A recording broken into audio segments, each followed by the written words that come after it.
February is Black History Month, and Minnesota is home to a piece of Black history in the alcohol business. Fox 9's Corin Hoggard explored ownership in the business, including a first of its kind right here in Minnesota.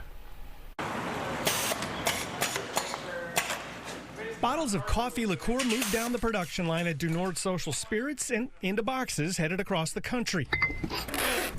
This is a new top seller of the first legal black-owned distillery in the country. Du Nord also makes award-winning vodka and gin, but its origin story includes some struggles getting the money to launch.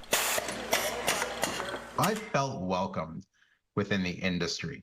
I think there was a different situation talking to potential investors, talking to banks, talking to distributors. Chris Montana eventually made it work, and originally he didn't care about being the first black-owned distillery and didn't broadcast it. He wanted Du Nord to be known for the quality of its liquors. But as he pushed for diversity in the industry behind the scenes, George Floyd's murder by police about 2 miles away from Du Nord's home base prompted him to bring his race to the forefront. The business now flies a huge Black Lives Matter flag over the production facility. The Minnesotan tendency is to be a little bit more quiet about your business, but there are times when you just can't be, and you need to be a little louder. Fermenter row, as I call it. Bill Eddins had a similar instinct after the Floyd murder. I was kind of enraged because I had just gone through my third set of riots. I did Miami '89 and LA '92, and we seem to be fighting the same things. The former associate conductor of the Minnesota Orchestra already brewed beer as a hobby.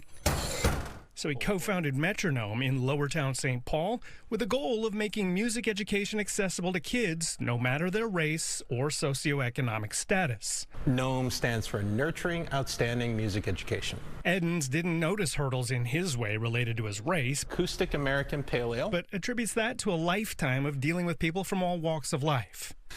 All right. Getting started was pretty clean for fellow brewer Chuck Dorsey as well. He also turned a homebrew hobby into a full-time business at Montgomery Brewing, bringing a 19th century small-town beer maker back to life. I didn't want to focus my race. I wanted to be focused on the beer. But I have been trying to get more and more just color into things. Our beer art is super fun. I do a lot of like pop culture type art. Dorsey and Eddins are the only black brewery owners in Minnesota. Montana is the only black distillery owner in the state. And he actually moved to New Orleans to raise his kids in a more diverse community. 14% of Americans are black, but less than 1% of all breweries and distilleries are black-owned. So examples in mentors are hard to find. But the Minnesota makers try to fill the gap. What would you like? Dorsey even partly funds a Dakota Technical College scholarship for people of color trying to get into the industry. So far, nobody has taken advantage of it. But in his 9 years of owning a brewery, he has noticed diversity bubbling into the industry. There is a lot more brown faces and black faces at brewing events, which is great to see. It's starting to become more of the norm. All three men stand out today, but they'd rather be among a bigger crowd, attracting attention for their drinks rather than their race. Corin Hoggard, Fox 9.